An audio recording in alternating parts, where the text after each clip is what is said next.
Mark closed the clinic door slowly and checked the lock twice. The day had been long, and his shoulders felt heavy with tiredness. The small clinic was quiet now, resting under the soft yellow lights of the street. Mark worked here every day, treating people from the nearby area, listening to their problems, and helping them heal. Tonight, like every other night, he was thinking about only one thing as he stepped outside. He wanted to reach home early to see his son. Mark was a single father. His son Leo was 7 years old and the center of his world.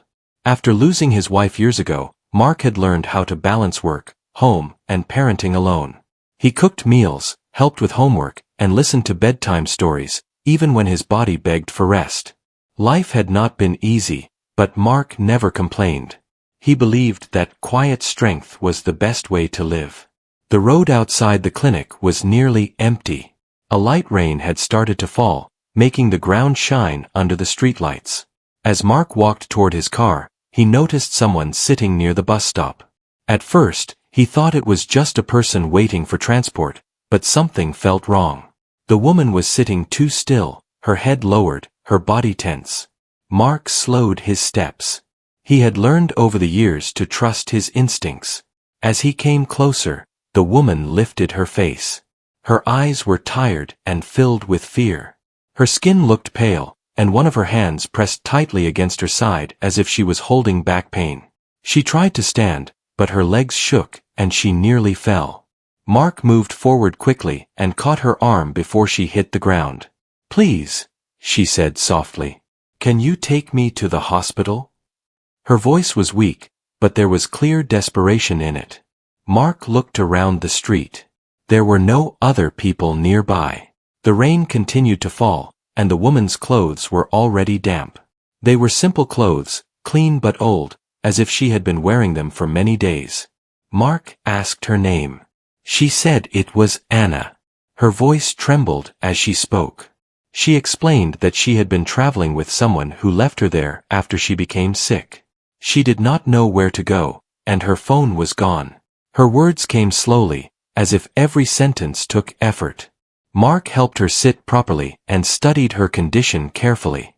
He noticed the way she was breathing, the slight shaking in her hands, and the pain she tried to hide behind weak smiles.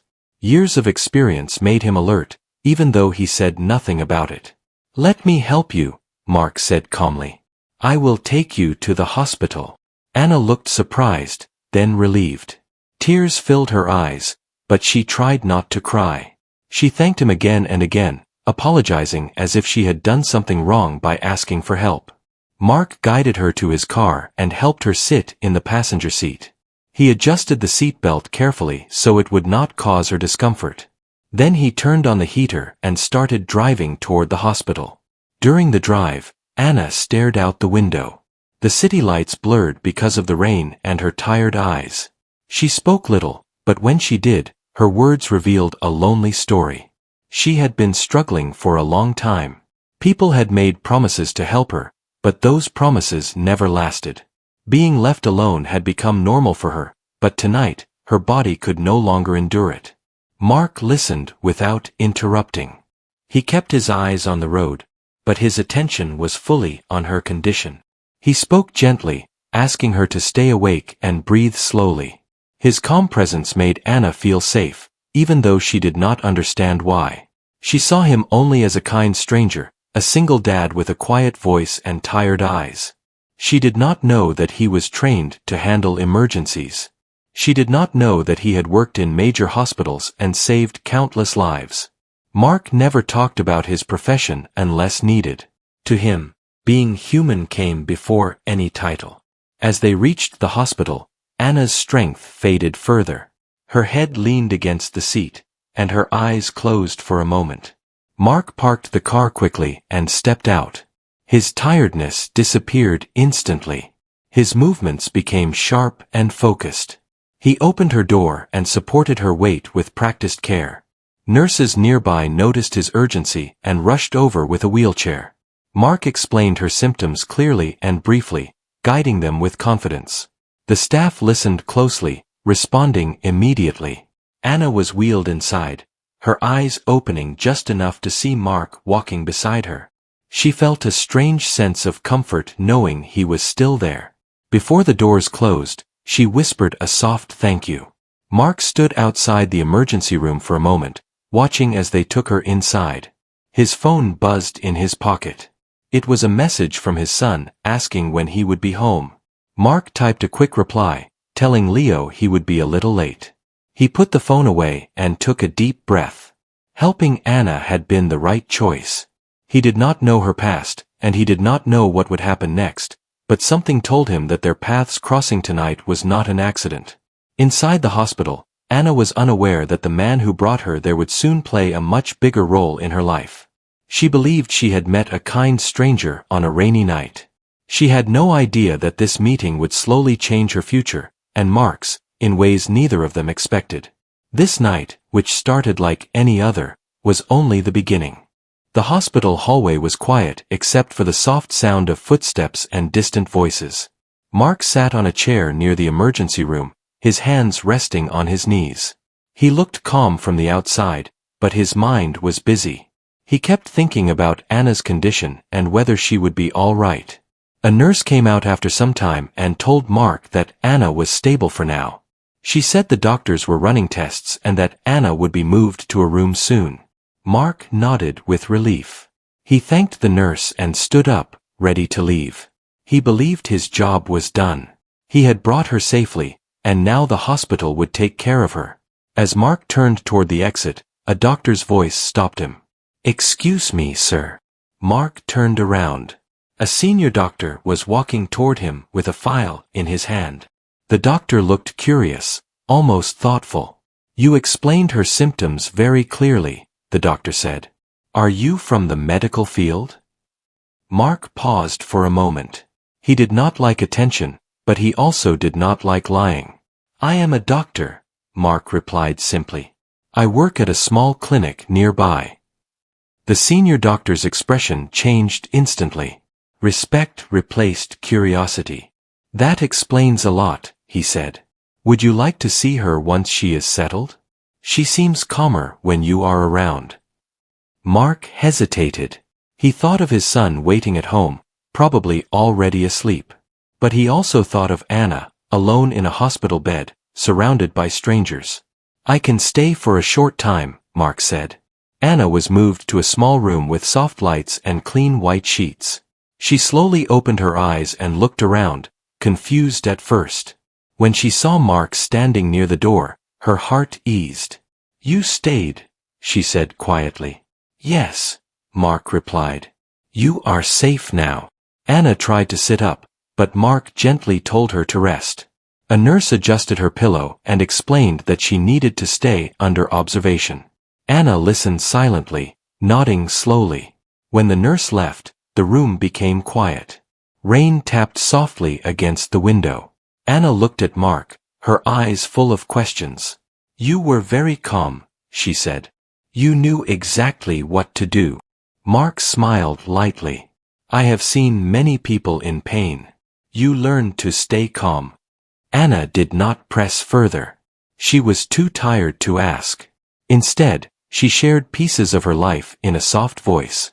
She talked about moving from place to place, trusting people who did not keep their promises, and learning how to survive alone. Her words were not angry. They were honest and tired. Mark listened, sitting quietly beside her bed. He did not judge. He did not interrupt. He simply listened, and that alone made Anna feel seen. Hours passed quietly. Outside, the rain stopped, and the night grew deeper. Mark checked his phone and saw a missed call from Leo. Guilt touched his heart, but he knew his son would understand. Mark stepped outside the room to make a quick call. Leo answered sleepily. "Dad, are you okay?" Leo asked. "Yes, buddy," Mark said gently. "I helped someone tonight. I will be home soon." Leo paused, then said, "That is good, Dad. You always help people." Mark smiled. Those words meant more to him than any praise he had ever received. When Mark returned to Anna's room, he found her awake, staring at the ceiling. "I heard your voice," Anna said. "You have a child." "Yes," Mark replied. He is my son. He is everything to me. Anna smiled faintly. He must be proud of you. Mark felt something warm in his chest. He had not heard those words in a long time. Before Mark could respond, another doctor entered the room. He explained that Anna needed treatment and rest. He also said that she had been exhausted and unwell for days, likely worsened by stress and lack of care. She would need time to recover. Mark nodded. She is stronger than she thinks, he said. The doctor agreed and left. Anna looked at Mark with uncertainty. I do not have anyone, she admitted. When I leave here, I do not know where I will go. Mark did not answer immediately. He knew offering help could change many things. He had learned to be careful, especially with his son's life involved. You should focus on getting better first, Mark said gently. One step at a time. Anna nodded, though fear still lingered in her eyes. Mark stood up. I need to go home now, but I will check on you tomorrow. Anna looked surprised. You do not have to. I know, Mark said. But I want to. As Mark walked out of the hospital, the night air felt cold but clear. He did not know why he felt so connected to Anna's story. Maybe it was because he knew what loneliness felt like. Maybe it was because helping her reminded him of why he became a doctor in the first place. At home, Mark quietly entered Leo's room. His son was asleep, holding a small toy tightly. Mark covered him with a blanket and sat beside him for a moment. He whispered a promise that he would always be there. Back in the hospital, Anna lay awake, replaying the night in her mind. For the first time in a long while, she did not feel completely alone. She did not know what the future held, but she knew one thing for sure. Meeting Mark was not just luck. It was the beginning of something she never expected. Morning light entered Anna's hospital room through the window. The rain was gone, and the sky looked clear and calm. Anna slowly opened her eyes and took a deep breath. Her body still felt weak, but her mind was clearer than it had been in days. For the first time in a long while, she felt safe. A nurse entered the room with a gentle smile and checked her condition. She told Anna that the treatment was working and that her strength would slowly return. Anna thanked her quietly. After the nurse left, Anna sat up carefully and looked around the room. Everything was clean and quiet. It felt very different from the uncertainty she had lived with for so long. A short time later, Mark arrived. He had already dropped his son at school and came straight to the hospital. He carried a small bag with fresh fruit and a book for Anna. He knocked softly before entering. You are awake, Mark said with a small smile. Yes, Anna replied. I slept better than I have in a long time. Mark placed the bag on the table. That is good. Rest is important. Anna noticed how natural he looked in the hospital, greeting staff by name and moving with confidence. A quiet thought formed in her mind, but she still did not say anything. They talked about simple things. Mark spoke about his morning routine with his son and how they rushed to avoid being late. Anna smiled while listening. It had been a long time since she had heard someone speak about family with such warmth. Later that day, the doctor returned with test results. He explained that Anna would need a few more days of care and proper nutrition. He also mentioned that her condition had been made worse by stress and neglect. Anna listened carefully. When the doctor left, she lowered her gaze. I should have taken better care of myself, she said softly. Mark shook his head. Sometimes life becomes heavy. Asking for help is not weakness. Those words stayed with her. As the day passed, Anna slowly grew more comfortable around Mark.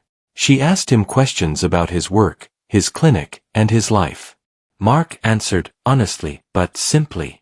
He did not speak about achievements or titles. He spoke about people and responsibility. In the afternoon, a nurse accidentally referred to Mark as Dr. Mark while speaking to another staff member. Anna heard it clearly.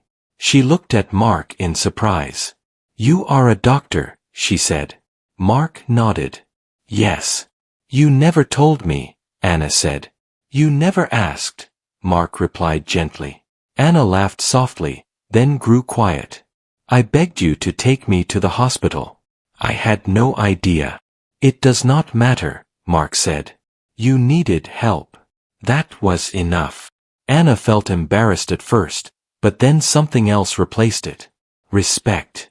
She realized that Mark had helped her not because of his job, but because of who he was. That evening, Mark brought Leo to the hospital after school.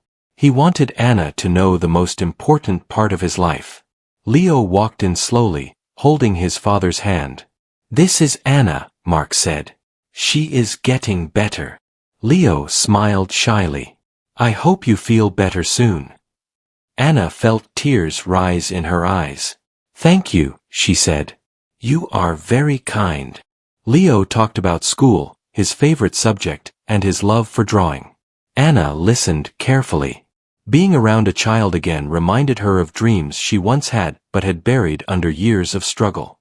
After Leo left with Mark, Anna felt both happy and sad. Happy because she had experienced warmth again. Sad because she did not know if it could last. That night, Anna stared out the window and thought about her future.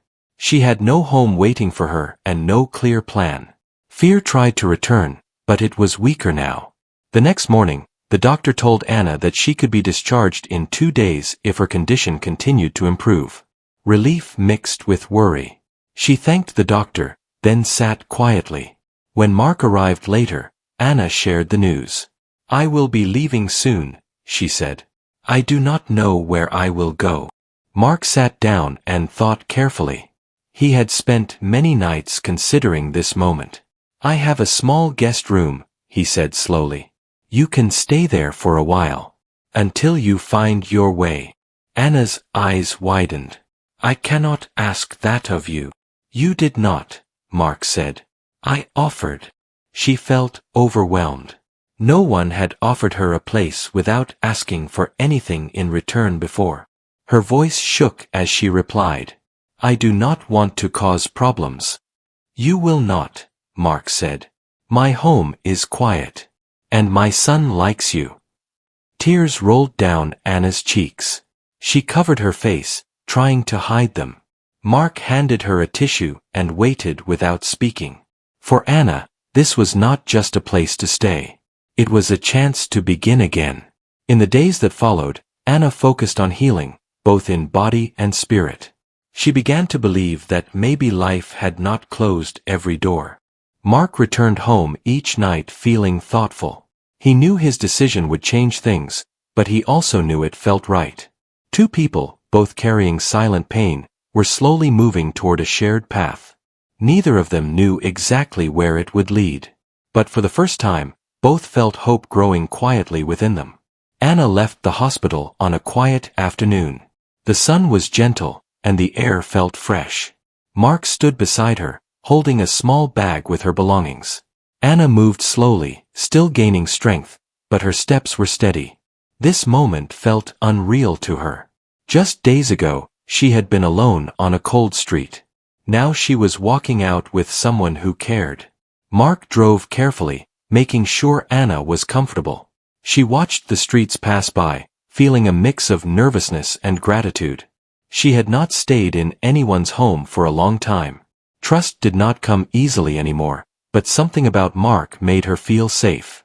When they reached Mark's house, Anna noticed how simple and warm it looked. It was not large, but it felt lived in. The garden had small plants, and toys were placed neatly near the door. The sound of laughter came from inside. Leo ran to the door as soon as he heard the car. Dad, he called out happily. Then he saw Anna and smiled. You are here. Anna smiled back. Yes. Thank you for welcoming me. Leo helped her carry the small bag inside. The house smelled of fresh food. Mark had cooked earlier that morning. Anna noticed the effort and felt touched by it. Mark showed her the guest room. It was clean and bright, with a small window facing the garden. You can rest here, he said. Take your time. Anna placed her bag down and sat on the bed. Thank you, she said softly. For everything. Mark nodded. You are welcome. The first evening passed quietly. Anna joined Mark and Leo for dinner. They talked about simple things like food, school, and weather. Anna listened more than she spoke, learning the rhythm of the house. Leo asked her questions with honest curiosity, and she answered carefully, never sharing too much. After dinner, Leo showed Anna his drawings. They were full of color and imagination. Anna praised each one, and Leo's face lit up with pride. Mark watched from a distance, feeling something warm settle in his chest. That night, Anna lay awake in her room. The house was quiet, peaceful. She had not felt this kind of calm in years. She thought about how fragile life could be, and how quickly things could change. The next morning, Anna woke early and helped Mark prepare breakfast. She moved slowly but insisted on helping. Mark noticed her effort and respected it. He believed in letting people feel useful, especially when they were healing. Days passed gently. Anna rested, ate well, and slowly regained her strength.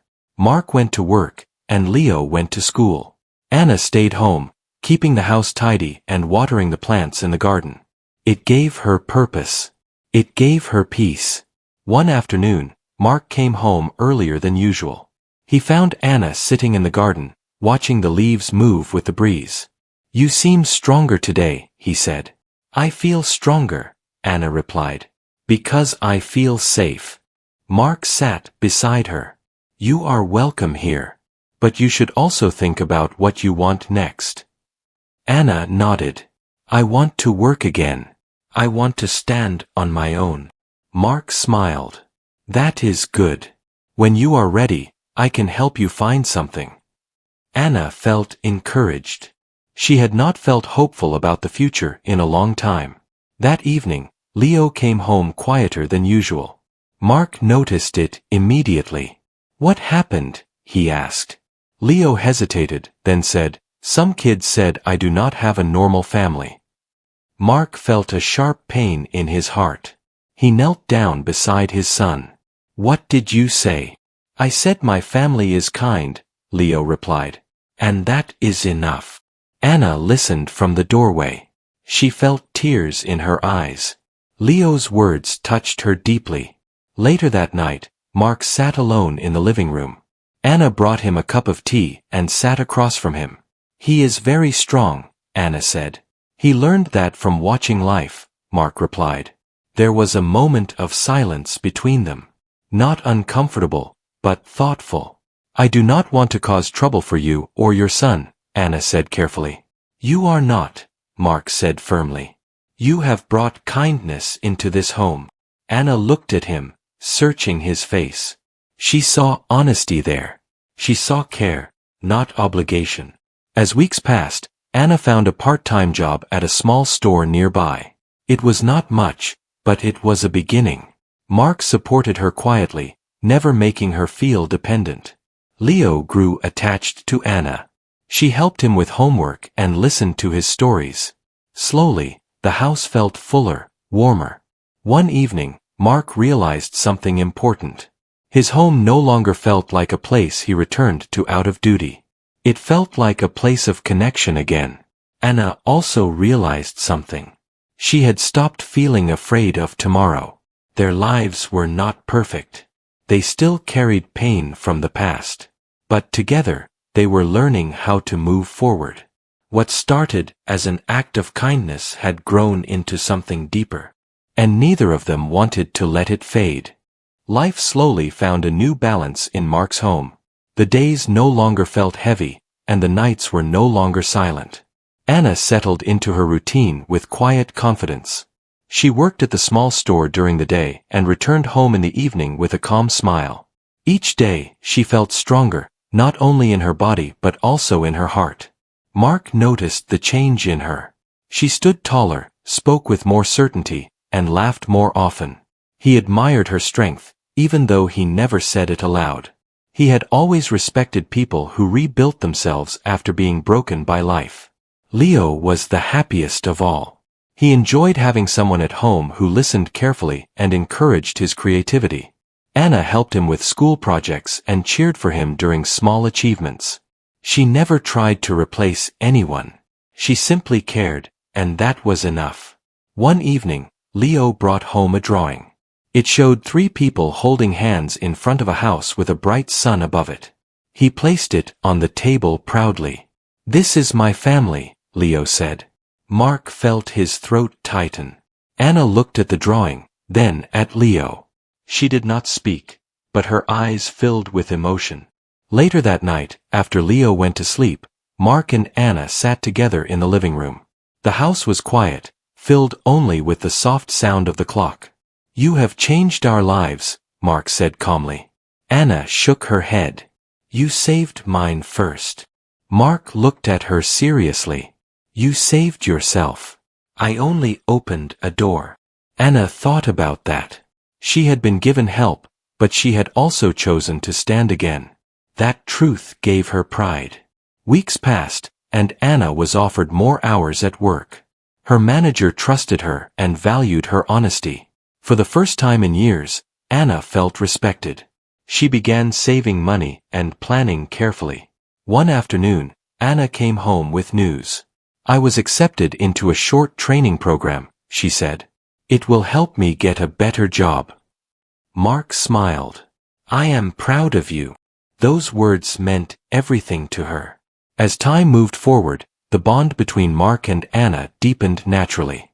There were no rushed decisions and no promises spoken too soon.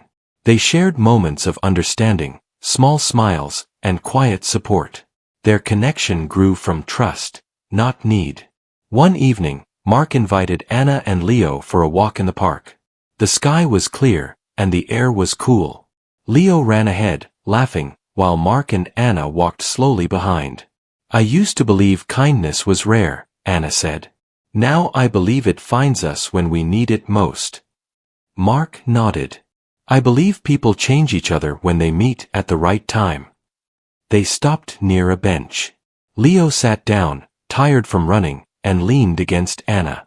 She placed her hand gently on his shoulder, and he smiled. At that moment, Mark understood something clearly. Family was not only about the past. It was about choice, care, and shared growth. Months later, Anna moved into a small apartment nearby. She was ready to live independently, but she remained close to Mark and Leo. Their connection did not fade. Instead, it became stronger through respect and understanding. Anna visited often. She cooked meals with Mark, helped Leo study, and shared stories from her work. She was no longer the woman who had begged for help on a street. She was confident, capable, and hopeful. One evening, Mark stood at his clinic window, watching the city lights. He thought about how one moment of kindness had changed everything. He had helped someone without knowing where it would lead. In return, his life had found warmth again. At home, Leo waited for Anna to arrive for dinner. He set the table carefully, placing 3 plates just as he always did. When Anna walked in, Leo ran to her happily. "We saved you a seat," he said. Anna smiled and looked at Mark. He smiled back. In that moment, all 3 understood something simple and powerful. Life could be painful and uncertain, but kindness had the power to rebuild what was lost. What began as a quiet request for help had grown into a shared journey of healing, trust, and hope. And this time, none of them were walking alone.